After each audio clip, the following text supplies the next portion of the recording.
Good morning, everybody. Welcome to the Faith and Fandom Feedback Friday podcast.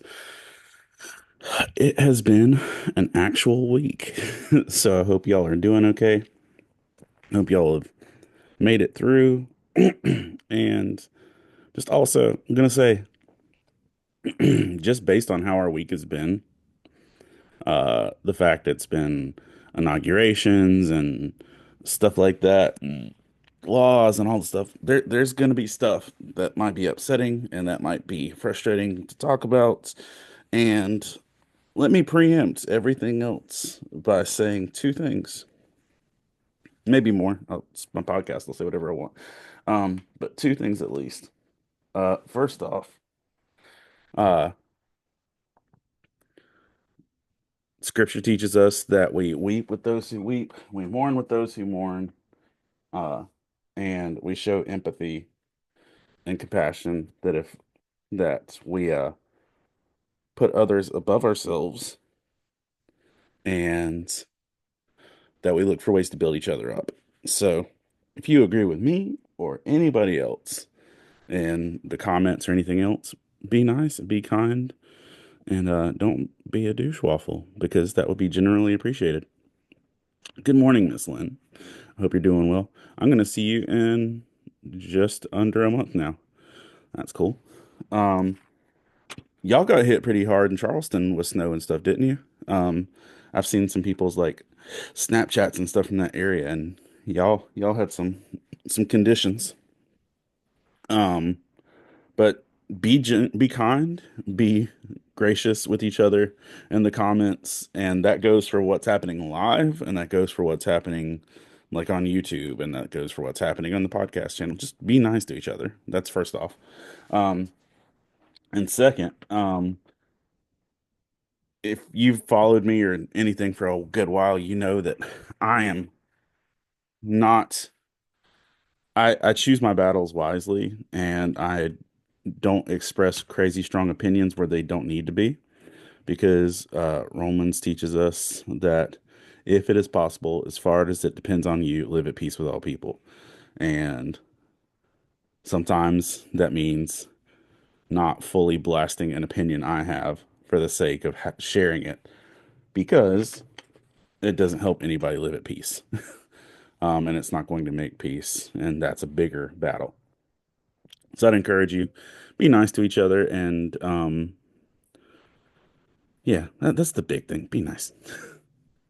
I'm going to jump into news because I still got some work to do today. My college campus has been closed almost all week, and so I've had to use this laptop from my house and to do my work, which is moderately annoying because it's a lot harder to do major graphic design and stuff from my tiny laptop as opposed to like three monitors and a screen and a laptop from the college. So that's kind of where I'm at with that. So I won't be crazy long today, but who knows?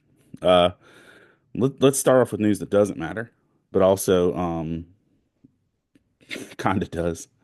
Wrestling Illustrated presented Dominic Mysterio with the most hated wrestler of 2024, and I appreciate that fact greatly. I think that's accurate, because in terms of wanting to be hated, in terms of being a bad guy, um, he nailed it this year. So good job, buddy. Um,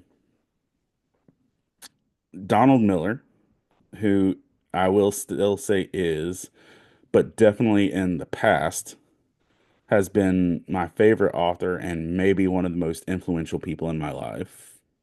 Um, Donald Miller wrote Blue Lake Jazz, A Million Miles in a Thousand Years, Through Painted Deserts. I've taken road trips specifically because of his writings. I've done things in life specifically because of his writings. His book, Scary Close, is maybe one of the best things ever written, in my personal opinion.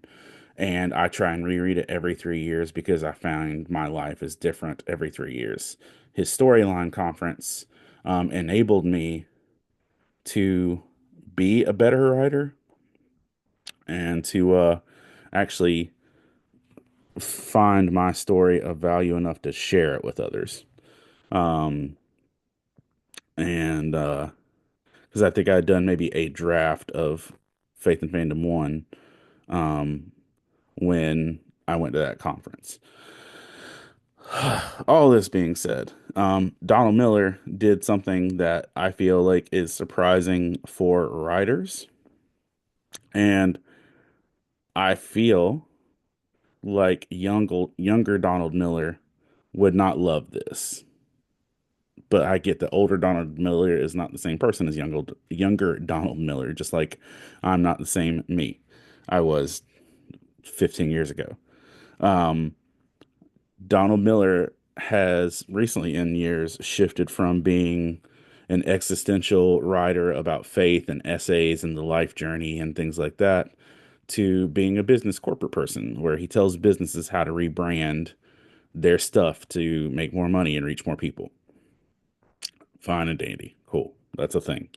That's not what I found upsetting. What I found upsetting is that Donald Miller is launching an AI version of his program because he said he used to charge like six figures to go into a business and tell them how to brand their stuff.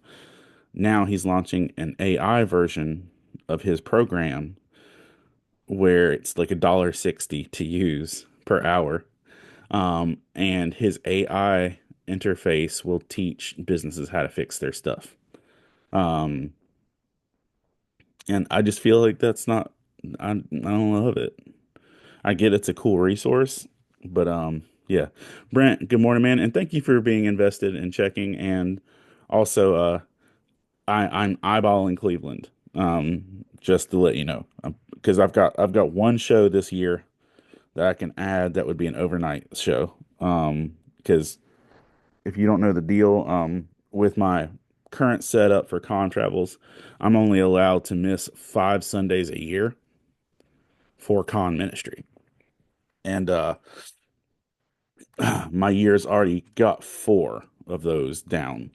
But there is room for a five, so I will be eyeballing, checking out some information for Cleveland.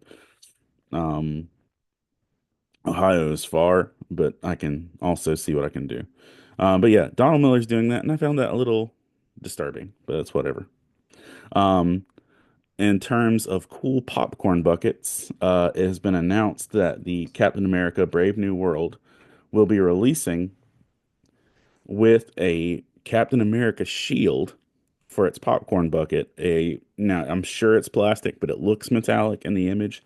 A metallic looking shield where you've seen those collapsible chairs that you spin or like you twist and they stack. The Captain America bucket has a expanding bucket that pops out of the shield from the backside, so the front looks pristine and the backside pops out as a shield or as a bucket. I will do my absolute best to get one of those.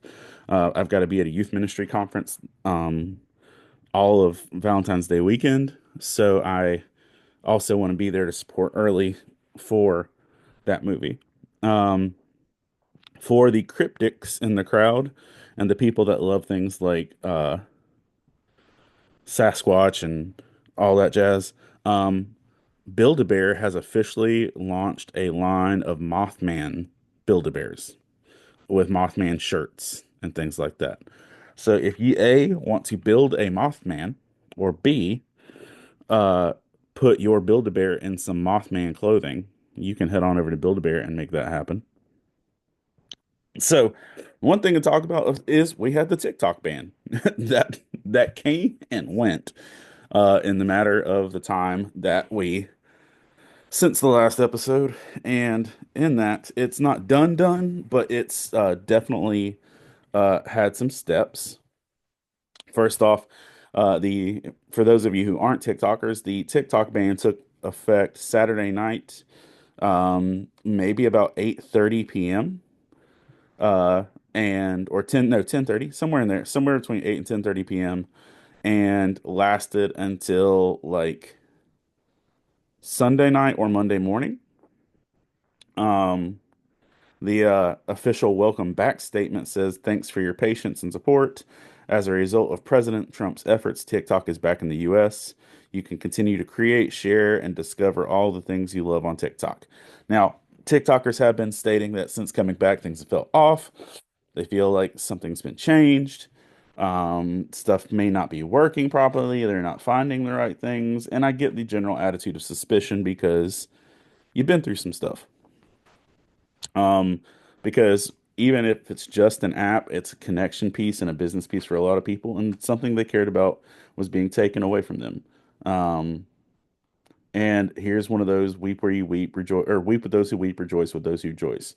If you don't have TikTok and it doesn't matter to you, you don't need to poo-poo on people because it is important to them. Because with anything, it might be more important to them than you. Just be supportive. But it's still a thing because people were bouncing all over the places. They were creating new apps, going to these stores. Because here's the thing I did too. Um, when it was going, I went to Lemonade for like 4 seconds, even though I knew Lemonade was going to get taken down with TikTok. I look at the interface and I'm like, no, I don't want to start something new. Even with Blue Sky, I've downloaded Blue Sky. I technically have a Blue Sky, but I look at this and I'm like, I don't know what I'm doing, and I don't want to do this. I have enough stuff that makes me feel old that I don't have a connection with and don't have a network for. So, eh. Um, and I get that people are also mad and they want to not support Meta, but there's a lot of work that goes into some of this stuff, and like when there's easy ways to create new platforms, great, but it takes a long time to build a network. It really does. And so if this Facebook page went down, I would be devastated in a lot of ways. Um, just because it took me a long, I'm not sexy. I'm not super cool or attractive. And it's taken a long time for my fluffy hobbit nerdy Jesus self to build 5,000 people that actually care about this stuff. If that I lost that, I'd be super sad. And technically, I have more of a following on TikTok than I do on here, but it's a different vibe. I did make an Instagram just for my TikTok content. It's Your Emotional Support Hobbit because that's been the stuff on TikTok that's mattered that a lot of people have gotten encouragement for. But I'm just saying, like, be watchful, be mindful, be encouraging because people are going through it whether it matters to you or not. So there you go. Um, 21 Pilots, congratulations to them just for existing.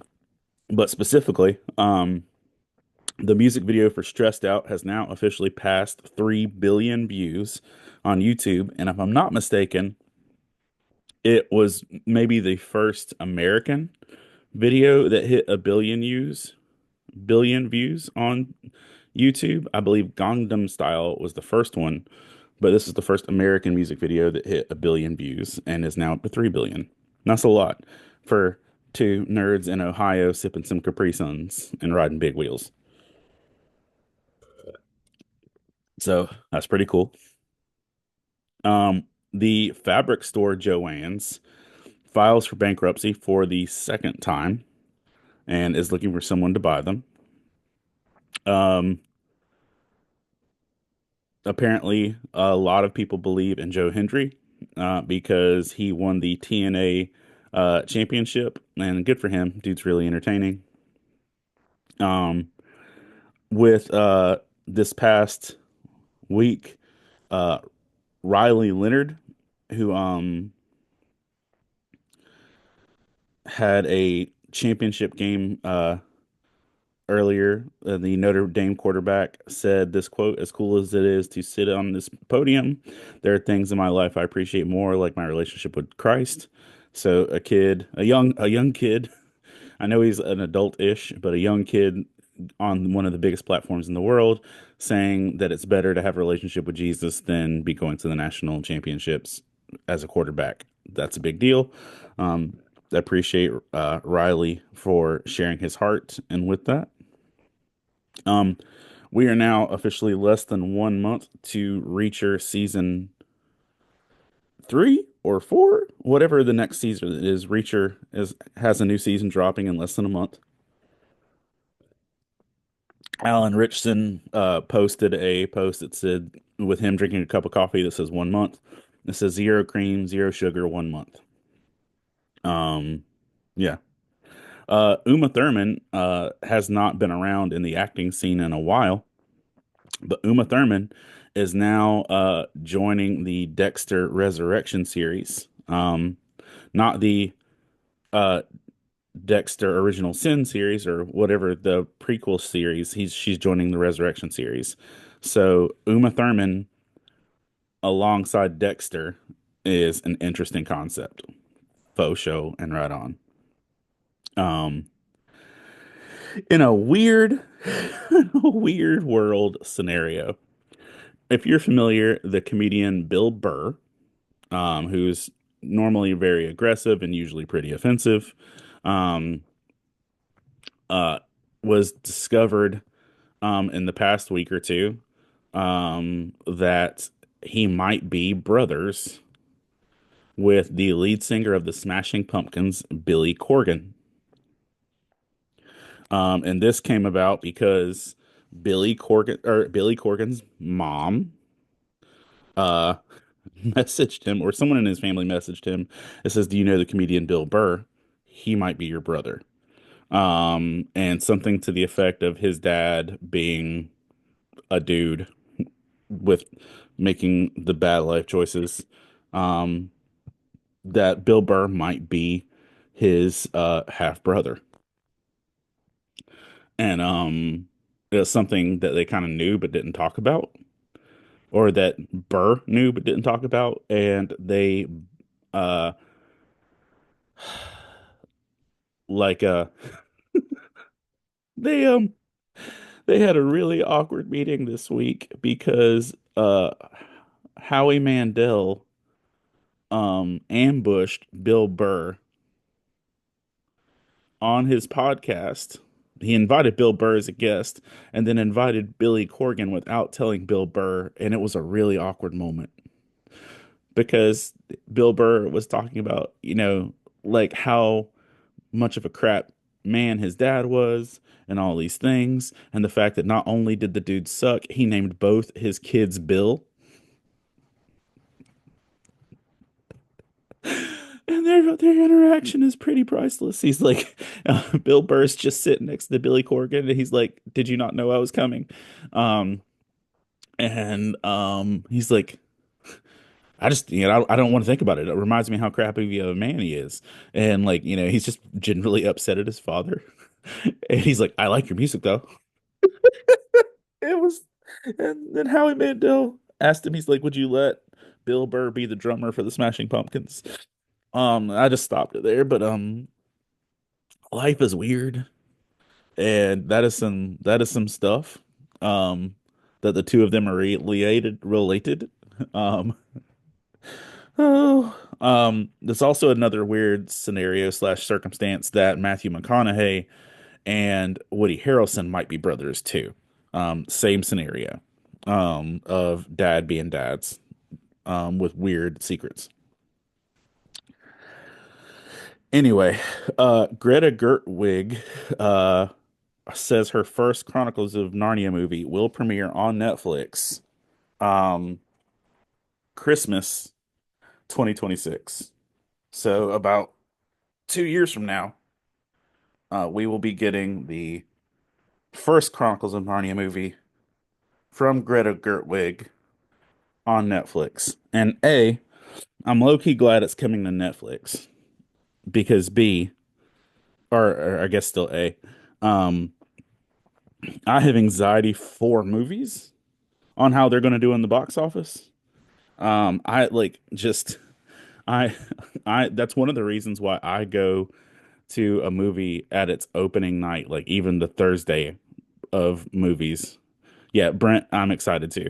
Um uh because I have fear of them failing, so I will go to the Thursday night show before a movie comes out technically just to be supportive. Like I've done that because listen, I've been a DC fan for my adult life. And I'm trying to help, man. I'm trying to be supportive. And I actually have a long history with Narnia and the cinema. For the very first uh Disney Lion Witch in the Wardrobe, I was actually part of the marketing team and the PR team, where I did sidewalk chalk of Narnia. I put up posters all over North Carolina for the movie production. Um, I would did there. It was early days of social media, but I was doing their social media stuff too, um, just for my region. And I got to go to an advanced screening of Narnia for that, and I had a blast. I got like a free copy of the album, some posters, stuff to give away. It was great. Um, and so I have a special investment in Narnia. But as rumor has it, it will currently be the Magician's Nephew, which I would greatly appreciate it if it was the Magician's Nephew. I think that'd be a dope place to start. Um, yeah, and I think that she could make a horse and his boy cool if she did it. But I digress. Um, and things that never ever needed to happen, but when do they ever? When does that ever matter anyway? The new flavor of Oreos that's about to drop on the world are the Post Malone Oreos, or as they are lovingly calling it, Postios. Um, Post Malone flavored Oreos. And I don't know about you, uh, but when I think of a Post Malone flavored Oreo, in my mind, that tastes like uh, the after smell of weed, vape, and stale beer and cigarettes. And that just not is not what I want my tongue to correlate with an Oreo. And obviously it's going to taste different than that. Um, but no, Miss Lynn, sadly, it is not a joke. It's a real thing, and it's really happening. For whatever reason. Um, but yeah, it's just like, and you know what? In my awkward life, I'll probably try one for the sake of conversation, but that's a hard mental image to get out of. Um, I've mentioned this before that I have this Bible study journal that I use. It's called the Replicate Disciples Journal. It's the one I usually use for when we're doing podcasting stuff. I found it really beneficial to my life. Um, Proclaim Nation, or no, Proclamation Coalition is releasing a church notes journal. It released yesterday. That's a journal of a similar ilk, but it's specifically for taking notes through church services. It's a hardback journal. It has a place to log your sermons to go back to later, 100 pages of intentional sermon notes, followed by reflection, prayer for later in the week, spaces for prayer, scripture topics for when you need to cross-reference sermons, notes and doodle pages, and some other stuff put together. Proclamation Coalition makes some great stuff. I think this what while we were still sinners bracelet that I wear, I think that's from them. I'll probably be ordering one as well. Um, yeah, but Proclamation Coalition dropped a I think it's called officially the intentionally designed church notes journal. So that dropped this week. Mumford and Sons has a new album coming out towards the end of March. I'm really excited about. They have a song out now called Rushmere. I've still not listened to it. It's been a full week and I've not given it my attention, but it's also because I've been in my house for almost the whole week. The tracks listed so far for the album are Malibu, Caroline, Rushmere, Monochrome, Truth, Where It Belongs, Anchor, Surrender, Blood on the Page, featuring Madison Cunningham, and Carry On are the track titles for um, Mumford and Sons Rushmere. And remember, if or for y'all joining late at the beginning of the podcast, I said that we're going to be nice and encouraging to each other in the comments, and I'm going to give you news as a fictional journalist and not to share just opinions on it. Here we go.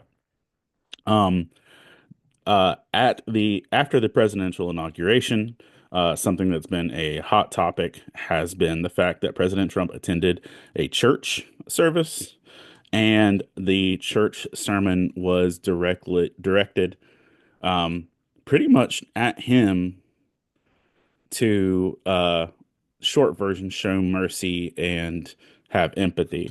Um, I'll give you some direct quotes and everything from it first. But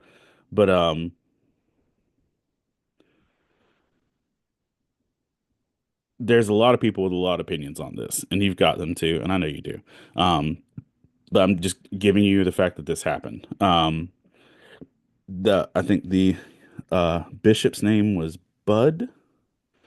Um, but in short version, she asked the president to have mercy on the people who might be and to show empathy towards people who might be marginalized, including immigrants, the LGBTQ community, and to be merciful towards the people that are scared and powerless.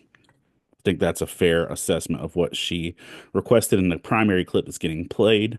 Um, and there's a lot of people offended by this on both sides of the arguments, or both sides of the discussion.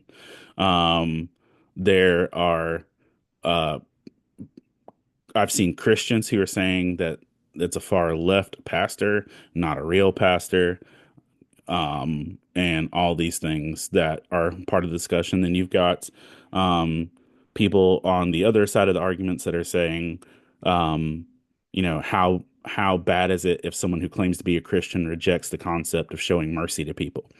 Um, there are discussions to be had on these things, obviously, because it's life. But I'm gonna tell you this.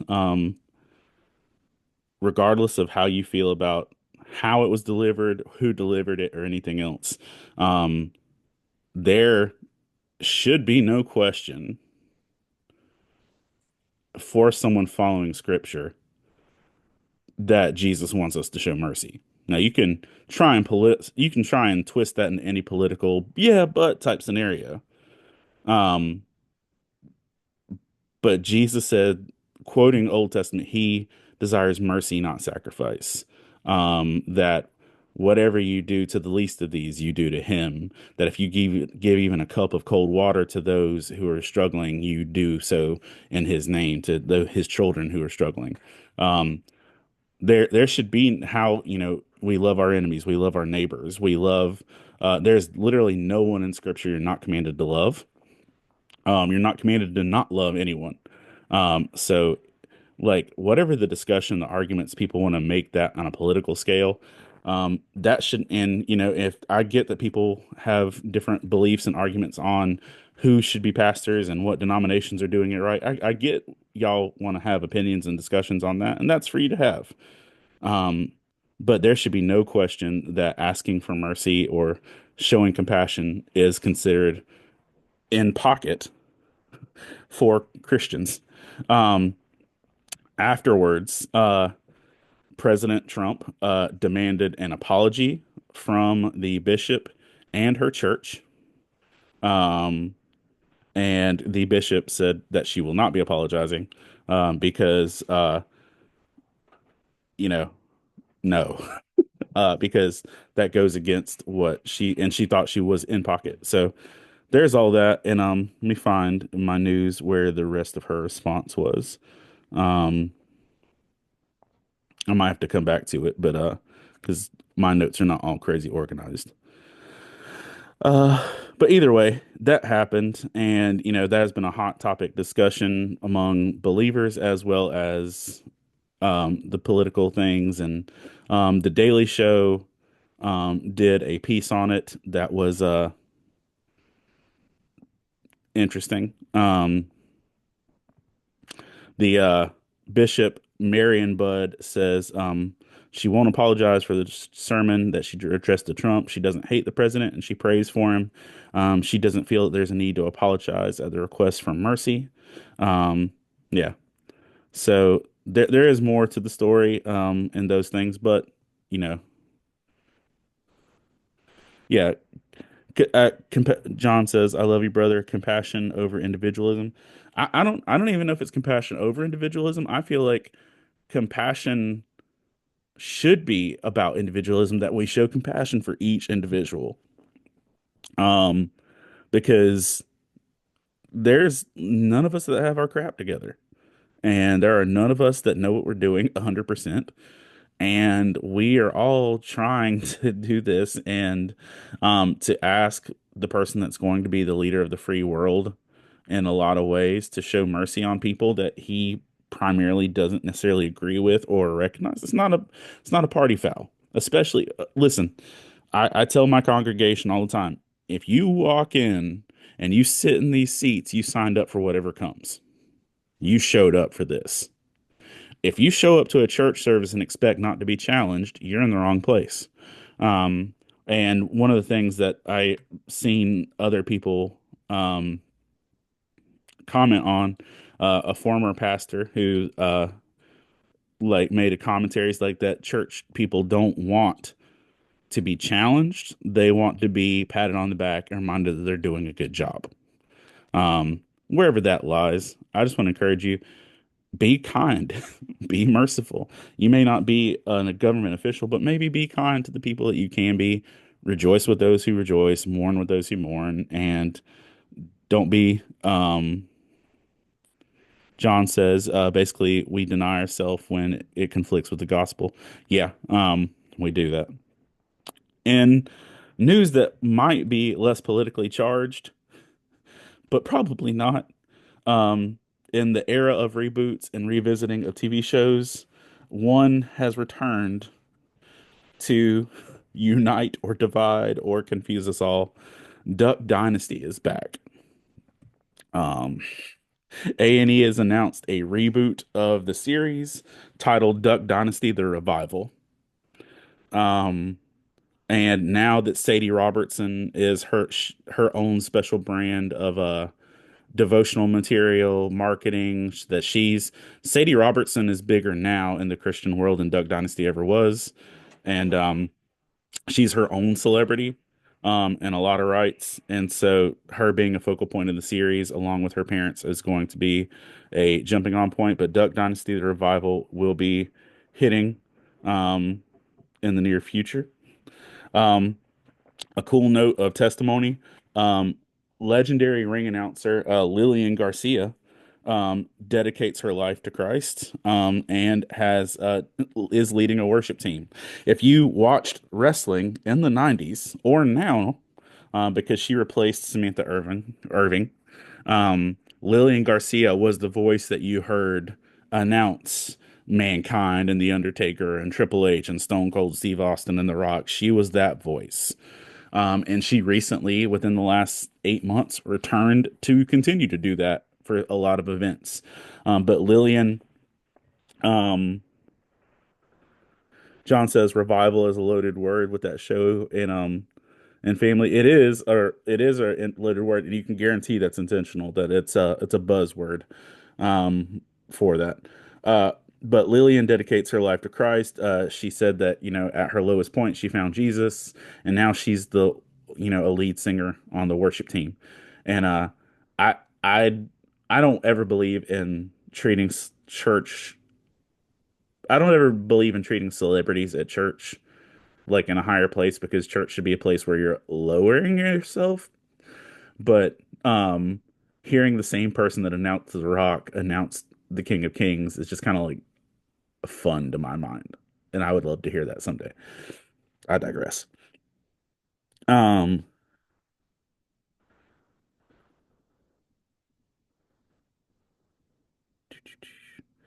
Benedict Cumberbatch announced that Doctor Strange will not be in Avengers Doomsday, but he will be a prominent figure in Avengers Secret Wars.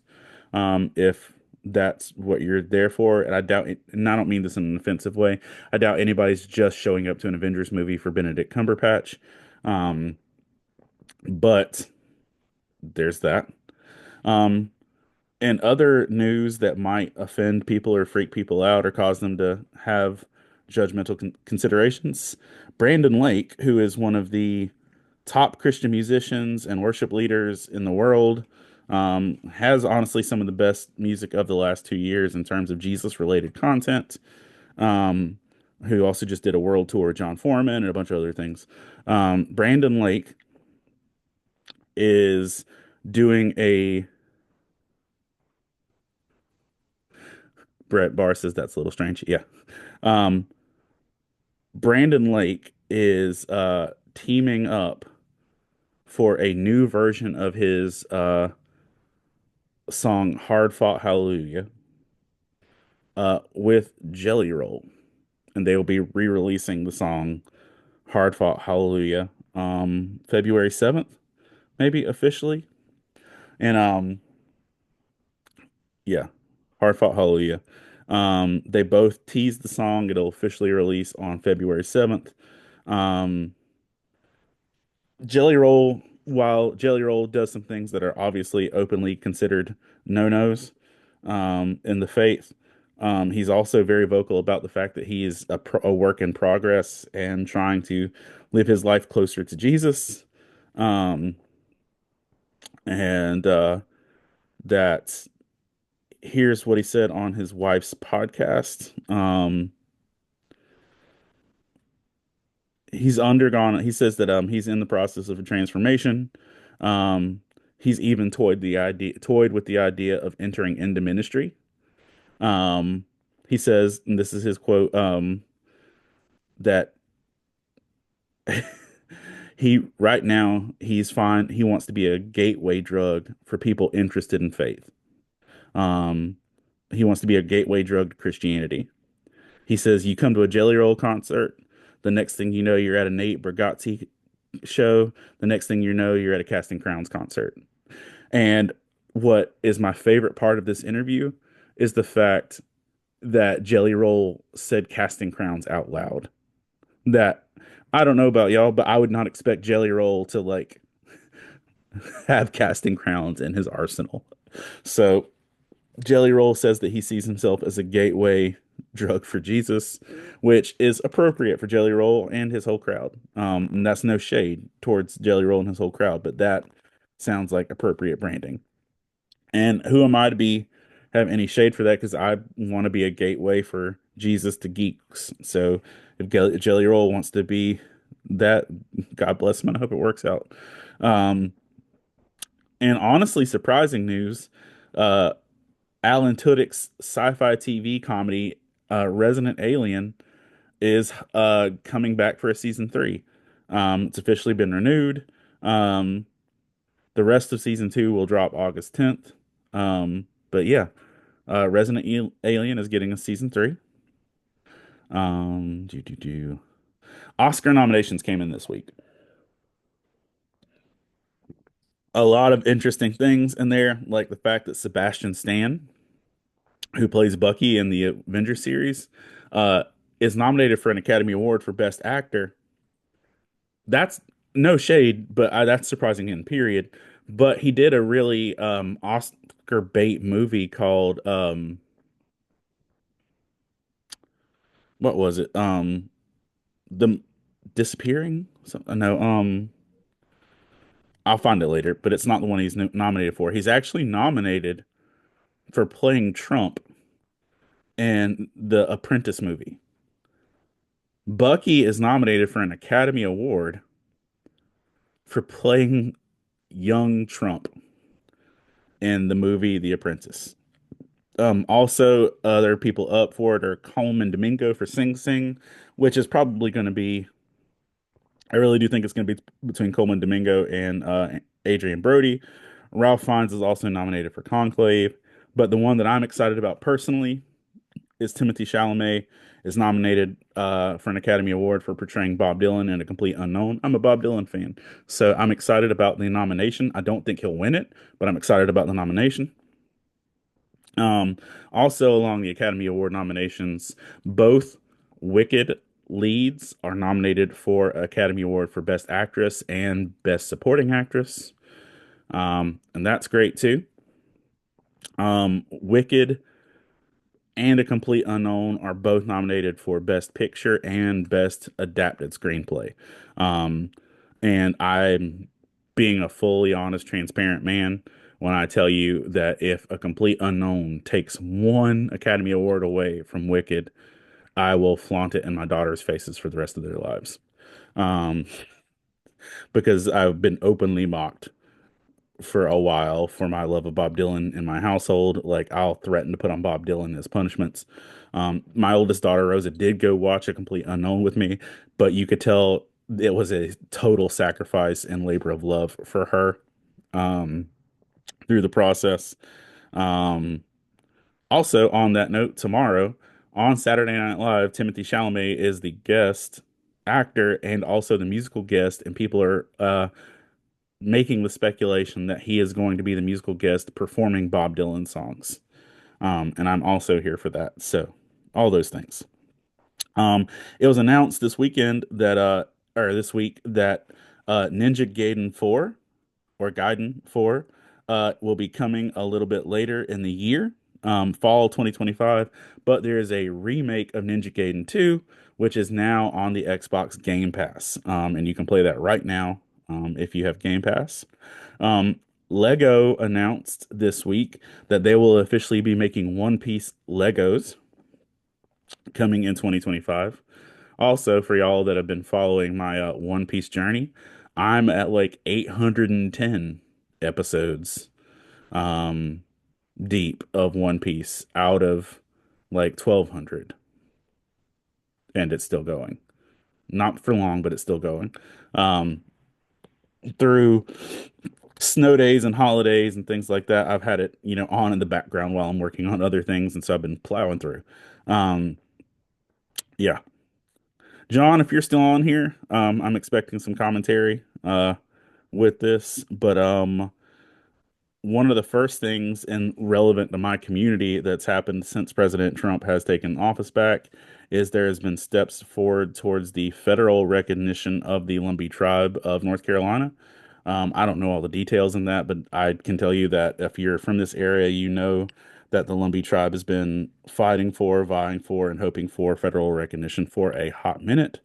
And that's going to be one of the things that's going to cement and kind of secure some stuff in this area for in terms of future. I know it's not the full recognition, but it's a step towards that.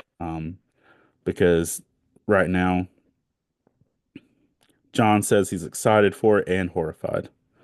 John is a Lumbee Indian, um, and so this is relevant to him. Well, it's relevant to all of us, especially in this area. But this is their struggle and their plight in a lot of ways. But that being said, that was it was an interesting point of the week. Um, Charlie Sheen's daughter got baptized, and she's given her life to Christ and got baptized after she says she hit rock bottom. She's quoted as saying, "Jesus saved me from battling severe anxiety and gave me a peace that makes no sense." She says, now find myself laughing again in places I had only cried. Jesus fulfilled his promise of making me new and completely renewed my mind. Jesus is the only reason why I'm here today and made my life worth living. And that's pretty fire to hear. Congratulations to Lola Sheen. Excited for you and excited to hear that. Um, and less important local news for my area. This upcoming maybe Thursday, yeah, this upcoming Thursday, January 30th, Lumberton, and to my knowledge, all of North Carolina is welcoming its first Wawa. The grand opening for the Lumberton Wawa will be Thursday at 8 a.m. Yeah, so that's a thing. Will Smith spent the past week or two doing a deep dive into his own pop culture failings and teasing a new project. If you aren't aware, back in the 90s, Will Smith was originally offered the role of Neo in The Matrix. We only got Keanu because Will Smith turned it down. And it would have been a different world with Will Smith as Neo.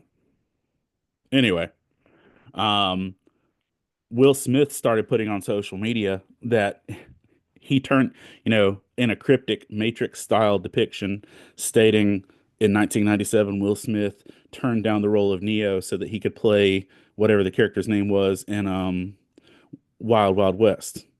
Um, what if he had taken that role? And and people thought they were teasing maybe a new. And John says Will Smith was unstoppable in the 90s. Yes, he was. Um, and so people were assuming maybe this is going to be a Matrix sequel, maybe this is going to be a TV series, maybe we're going to get a reboot and all these things. It turns out it's a song um, by Mr. Anderson and Mr. Smith. It's Will Smith featuring a dude named Mr. Anderson. I don't know who Mr. Anderson is, but it's called Beautiful Scars, and it's available next Thursday, and they're in Matrix themed clothing. Like Will Smith is dressed as Neo. Um, I guess this Anderson dude is dressed as uh oh, it's Big Sean. Yeah, Will Smith and Big Sean. There you go. Sorry, I didn't read the picture well enough. But the song is called Beautiful Scars. It's got a Matrix vibe and it will drop next Thursday. Doom, The Dark Ages. If you're not aware, they are making a Doom middle-aged uh type story where you've got axes and shields and stuff, and that will be released on May 15th, 2025, right around my birthday. Mhm. If you, I mentioned this last week, but just in case you missed it, Pokemon is it the Happy Meal at McDonald's until the end of February, or almost the end of February, till February 24th, I believe, with dragon themed boxes, cards, and stuff like that. Also, Pokemon Prismatic Evolutions is the current set of Pokemon cards, and they are hard to find, and people are gouging prices on them and being unscrupulous. So if you find yourself some Pokemon Prismatic Evolutions, it might be wise to hang on to them. Do, do, do, do, do, do. Sad news for the Spider Verse. John says, "Peace and love out of town till Tuesday. Keep spreading the word. Love you too, bro. I hope you, or I love you, and I hope you're doing well in your travels." Um, the people that make the Spider Verse movie says that they are still far off. The voice actor for Spider Verse, Jarrell Jerome says they've not even recorded dialogue yet, so they are still a long ways away. Um, Mission Impossible 8 did a test screening in the past week, and an audience member literally almost had a heart attack. Like medical personnel had to be called because the scene was so exciting that someone ended up with palpitations. And the director said, "I guess we did something right." Uh, uh, as they told Empire magazine about that. Um, Kelly Clarkson has launched her own record label over the past little bit, and Timothy Chalamet has made history by getting this nomination for a complete unknown for Best Actor. He is the youngest person to be nominated for Best Actor twice since James Dean. So he's the youngest actor to be nominated for Best Actor two times since James Dean. That's pretty cool. Jeremy Renner, Hawkeye slash the makeup artist for Buffy the Vampire Slayer, in case y'all didn't know. uh, Jeremy Renner is releasing a memoir about his whole deal by getting run over by a snowplow and the healing process and everything else he's learned in that time since being a real life Avenger and saving the life of his nephew, um, or niece, I can't remember. But it releases soon. When is it? Soon. I'll find out the date on it. But it's a memoir called My Next Breath, and I'll probably read that. Um, Kobe Bryant's sneakers from his famed Achilles game went to auction and brought in $800,000. Um, the It Ends With Us drama is still continuing, and there's been more this week. But author Colleen Hoover deactivated her Instagram account this week because she was getting overwhelmed with everything. Um, Bob Dylan's original lyrics for Mr. Tambourine Man that he threw away sold 60 years later for $500,000. That's pretty cool with all this Bob Dylan fame lately. Um, in a move along the lines of the Luigi insurance killing and all of that, a Citibank executive in London was found beaten to death, sadly, um, in her apartment. So someone intentionally broke into the home um, and beat this Citibank executive to death. Police are also thinking that she knew the attacker. Um, Dame Judy Dench, who is 90, says that she can't go out alone anymore because her vision is practically gone and she is near blindness. Um, Back to the TikTok ban real quick. President Trump did sign an executive order that delayed the TikTok ban for 75 days. So while it is back currently, is not safe, like in terms of will stay forever, and it will currently, on current schedule, it would depart around April, and nothing else is done. Um, Vanessa Bryant, going back to Kobe's wife, she donated 8,000 pieces of apparel and sneakers to people um, among the LA fires. So she's been passing out clothing and everything that she could get her resources on. Um, People also note, back to the political end of things for a brief moment, that Trump did not place his hand on the Bible when he took his oath to office. And I've heard a lot of different reasoning on that, but that did happen.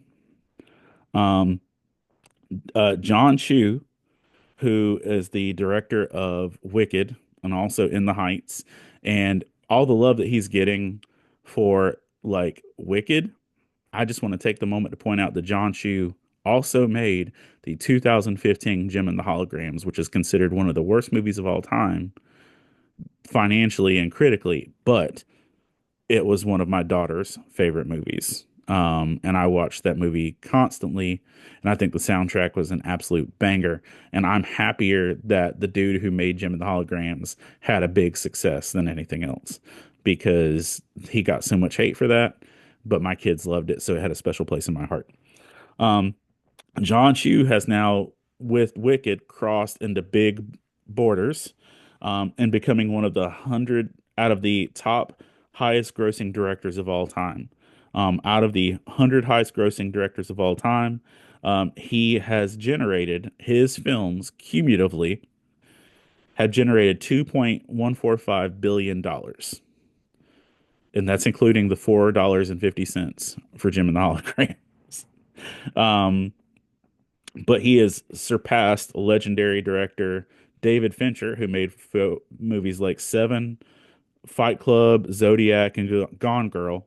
But the big one, in my opinion, is the fact that he has surpassed um, Quentin Tarantino. That John Chu's movies has made more money than Quentin Tarantino's movies. Now, this is even a bigger deal um, because uh, he's got another movie dropping in a year. And just ahead of him on the list are people like Brett Ratner, um, Tony Scott, Matt Reeves, Richard Donner. And so, theoretically speaking, if Wicked 2 does as well as Wicked 1, he'll become way even up higher on the list, maybe up into the 60s. And that's a big deal. Warner Brothers video game development boss David Haddad is set to leave the company after the failure of Justice League or Suicide Squad killed the Justice League. Um, Kind of falling on his sword on that one. Um, the Newsboys had their first concert since their lead singer Michael Tate stepped down. Um, they only found out about it a week before the rest of the world. And the guitarist for the band, Adam Agee, stepped up to the microphone. Whether that's permanent or long haul or not, don't know yet. Um, Brent says, hopefully we finally get a Superman game from Warner Brothers. Dude, I would love a Superman game. I would love an open world Superman game. Um, if we can make good Spider-Man games, if we can make good Batman games, we can make a good Superman game. It can't be that hard. But we've rarely ever gotten a good Superman game. Um, I feel like Injustice is the best Superman game we've gotten, and that's still not a Superman game. Um, uh, Re Putin signed a 20-year alliance with Iran um, this week. I think that's a big deal that we didn't discuss. And President Trump's comments on the bishop and the prayer service. This was his response to it. Says the so-called bishop who spoke at the National Prayer Service on Tuesday morning was a radical left hardline Trump hater. She brought her church into the world of politics in a very ungracious way. She was nasty in tone and not compelling or smart. She failed to mention the large number of illegal immigrants that came into our country and killed people. Many were deposited from jails and mental institutions. It is a giant crime wave taking place in the USA. Apart from her inappropriate statements, the service was a very boring and uninspiring one. She is not very good at her job. She and her church owe the public an apology. Is his comments. So just leaving that there. Um, yep. Uh, Chris Brown, musician, has sued Warner Brothers Music for $500 million for his the allegations made against him in a recent documentary. A Turkish ski resort is on fire, and 76 people lost their lives in that fire. Um, and a lot of other people um, were trying to get out. 51 people were injured, um, and they were all struggling to get out. It was an 11-story ski resort, and it was all on fire. It was a big deal. Mr. Beast officially announces that he met with a bunch of billionaires for the plans to buy TikTok, and he's officially announcing his bid to take over TikTok and to buy it. A cruise ship in Australia, Tristan, if you catch up to this later, a cruise ship in Australia is under great fire for their Christmas themed decorations and special event because the crew came out in white masks that covered their faces and had pointy tops while wearing all white. And they were supposed to look like upside down ice cream cones. And it freaked people out because all of a sudden it looked like a Klan rally was happening on a cruise ship. And you can find video footage of this. It was just super bad life choices. Um, in Jacksonville, um, police officers accidentally shot a dude in the leg with his own gun. Um, a man was pulled over and he did all the appropriate things of hands at 10 and 2 on the wheel and stating, I have a concealed carry permit. I have a loaded gun in my pocket if you'd like to remove it. And he put his hands up and they were removing the gun that he was doing everything right. And when the officer reached to get the gun out of his pocket, she shot him in the leg with it. Um, and this is all on video. Um, but they did try to save him. They did save him, but still. Um, one of the things that did happen in terms of Trump in his first 90 days or and with the first week really that he signed a bill to end birthright citizenship, and since then um Brent says don't carry your gun in your pocket, get a holster. Agreed. Agreed. um uh it's the second time you've heard that this week. Yeah, man, it's not a wise life choice. But Trump signed a thing to block birthright citizenship. A federal judge signed a another guy was a podcaster. Oh man. Um, a federal judge blocked his birthright citizenship order and that is now under contestment. And so that is not happening currently, but it is being debated. Um, yep. So that's my news for the week. Um, yep, yep, yep. Um, and let's go ahead and do Bible reading, and I'm gonna get on with my adulting for the day. Um, and my friend Zach pointed out that he was confused on what I'm always saying about the extra dice and subtracting four and everything. So I'm gonna explain this like I explained it to him yesterday, one quick time to make sure everybody's on the same page. If you know what I'm doing or why I'm doing it, um, there are 66 books in the Bible. If I roll a dice that only adds up to 66, then if the and which is four dice, three d20s and a d10. If I roll those four dice, it is impossible to get the first four books of the Bible because the lowest I could roll would be four ones, which would mean Genesis, Exodus, Leviticus, and Numbers would not be um, possible to roll for. So what instead is I roll 70 and then subtract four, which allows for the first four books of the Bible to be represented. So that's why that happens. Because mathematically I can't roll four zeros or 001.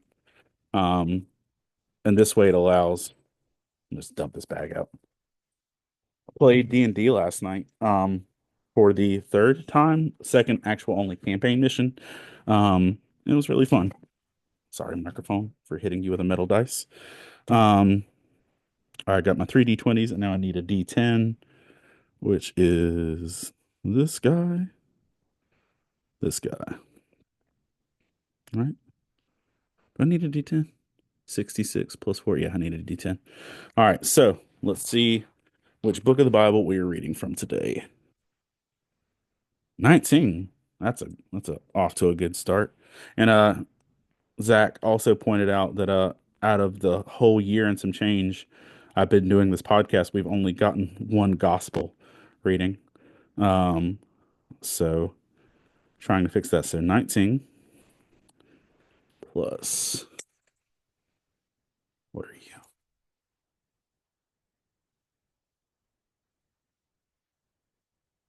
9 plus 1. Yikes. Plus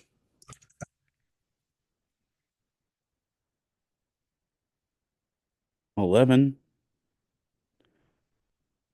equals 40 minus 4, which is 36. Um, so 36 means we are in the Old Testament, probably the minor prophets.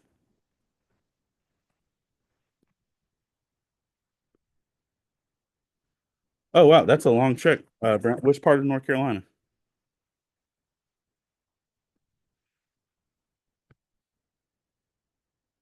So there are 39 books in the Old Testament. I'm going to count backwards. 39, 38, 37, 36. We are in Zephaniah, which is the name of a kid in my youth group.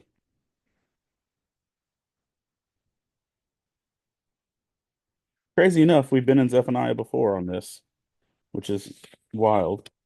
So Zephaniah, there are only three chapters in Zephaniah. There are only three chapters in Zephaniah. So I'm going to roll a D4, which is shaped like a pyramid, and hopefully we land on one, two, or three. We got three, and we're gonna double check that. Hold on.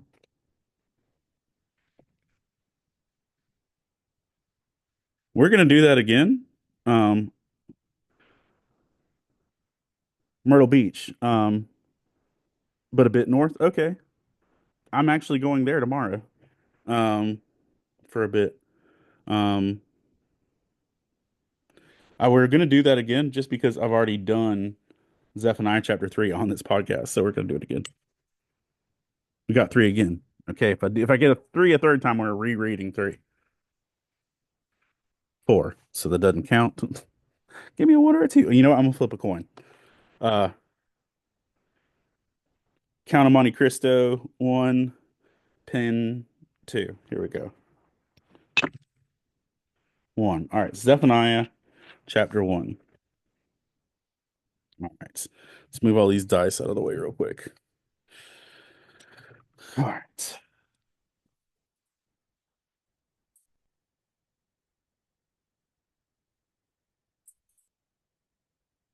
All right. Zephaniah chapter one.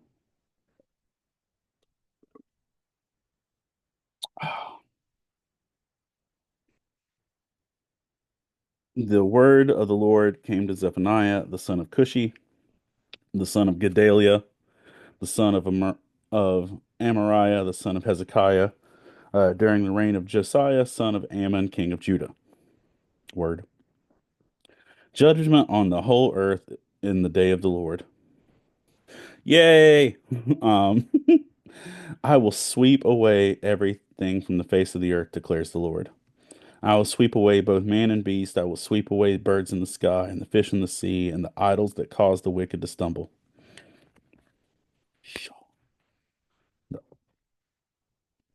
When I destroy all mankind on the face of the earth, I will stretch out my hand against Judah and against all who live in Jerusalem. I will destroy every remnant of Baal worship in this place. The very names of the idolatrous priests, those who bow down on their roofs to worship the starry host, those who bow down and swear by the Lord and who also swear by Molech, those who turn back from following the Lord and neither seek the Lord nor inquire of him. Be silent before the sovereign Lord, for the day of the Lord is near. The Lord has prepared a sacrifice and has consecrated those he has invited. On the day of the Lord's sacrifice, I will punish the officials and the king's sons and all those clad in foreign clothes. On that day, I will punish all who avoid stepping on the threshold, who fill the temple with their gods with violence and deceit. On that day, declares the Lord, a cry will go up from the fish gate. There's actually a um oh, that's fish traps, never mind. Wailing from the new quarter, a loud crash from the hills. Wail, you who live in the market district, all you merchants will be wiped out, all who trade with silver will be destroyed. At that time I will search Jerusalem with lamps and punish those who are complacent, who think who are like wine left on its dregs, who think the Lord will do nothing either good or bad.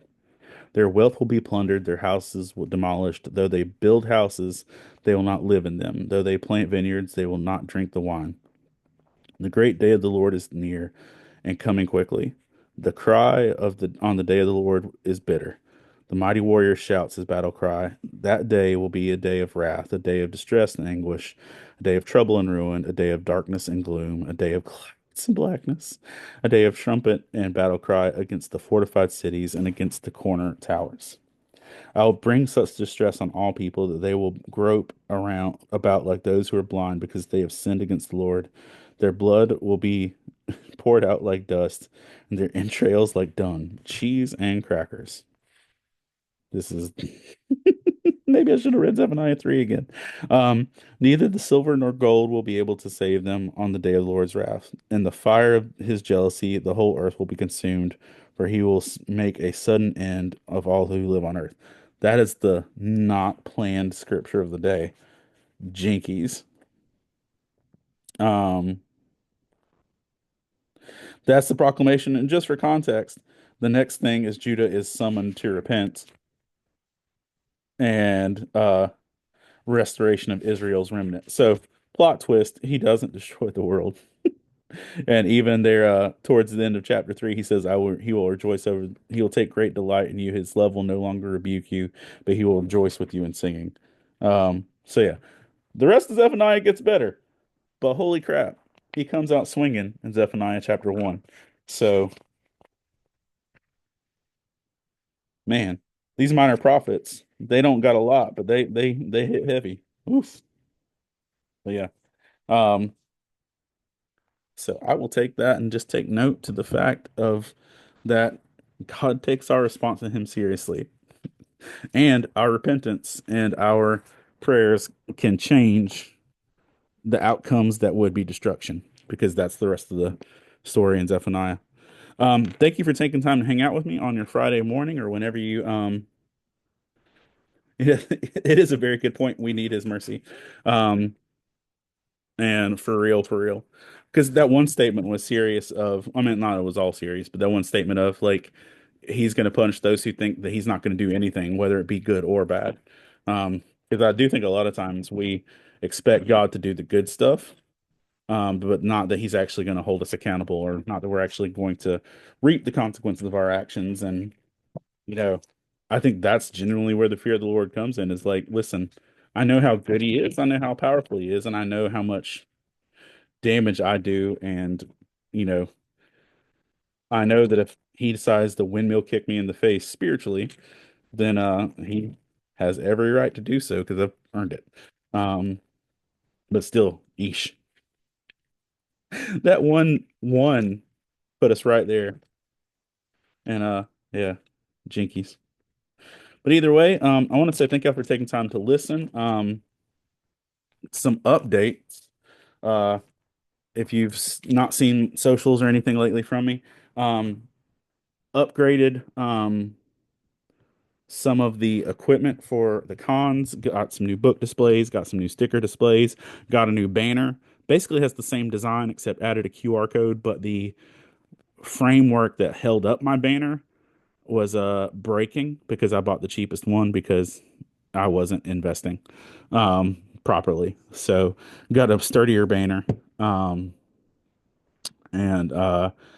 got some stuff coming in as far as apparel. Also, um, for our Patreon supporters that are like on the book level and the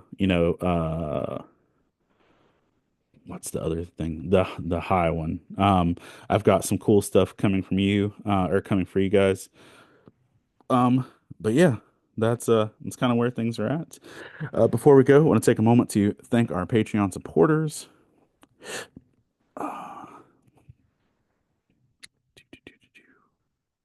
Um,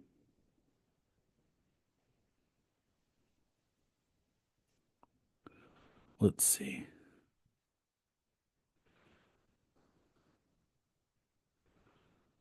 Do do do. All right. Our Patreon supporters want to take a moment to thank. That's cool. Hey, Rivka and Tristan Birch. Hey y'all. Dorothy Martin, Michelle Stewart,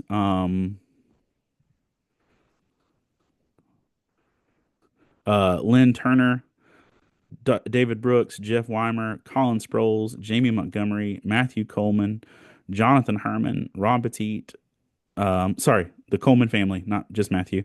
Ron Petit, Gear Saber Cosplay, Scott Ward, Alicia Glenn, Jay Sheed, Jason Crutchfield, Mike Perna, Todd Turner, John Jacobs, Zach Harris, Caleb Grimm, Jeanette Skaggs, Jason Bullock, Christina Ray, Sarah Lewis, Patrick Gale, Rebecca Godlove, and Adam Davis.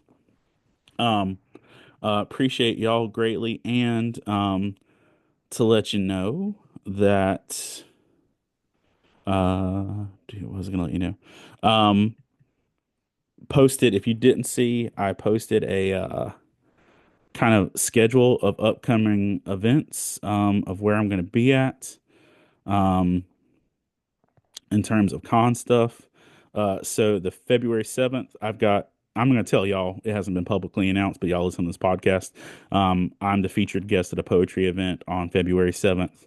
That'll kind of also be like the one place I really focus on my poetry book. So that's February 7th, in Fayetteville. The 14th through the 16th of February, I will be at Carolina Christian Youth Conference, set up there with my booth. Um, 22nd through 23rd, I'll be at Captain's Comic Expo in Charleston. 3rd through the 8th, or March 8th, I'll be at Wilkesboro Comic Con. And then, because I'm an idiot, I'm leaving Wilkesboro Comic Con and driving, which is far away. It's like 4 hours, so 3 hours away, 4 hours away. Then I'm driving, leaving that con, driving to Virginia, to Rocky Mount, Virginia, to watch John Foreman play, then driving back home. Um, March 15th, I'll be at Power Comic Con in Florence, South Carolina. March 27th through 30th, I'll be at GalaxyCon Richmond. May 3rd, I'll be at Concord MicroCon. June 20th through 22nd, I'll be at Heroes in Charlotte. July 24th through 27th, I'll be at GalaxyCon Raleigh. Um, September 6th, Brothers Boyd Comic Con, and October 11th, Empire Comic Con in Springfield, Georgia. And on top of that, I've also got four summer camps uh, that I'm speaking at so far. I've got the one in North Dakota, one in Alabama, here in North Carolina, and a superhero camp so far on weddings and things. Brent, you said you read Hush based on my recommendation. I hope you liked it, dude.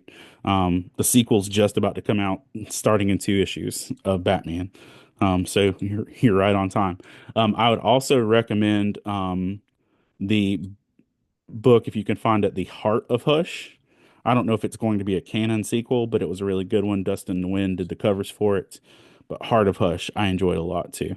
Um, it's kind of a Hush versus Batman versus Catwoman heart transplant weird scenario. But those are some events that I got coming up, and so I'd love to see y'all around. Still booking some other things as much as possible. But yeah, I hope y'all have a great week, and thank you for taking the time to listen and to be a part of the conversation. And I will see y'all real soon.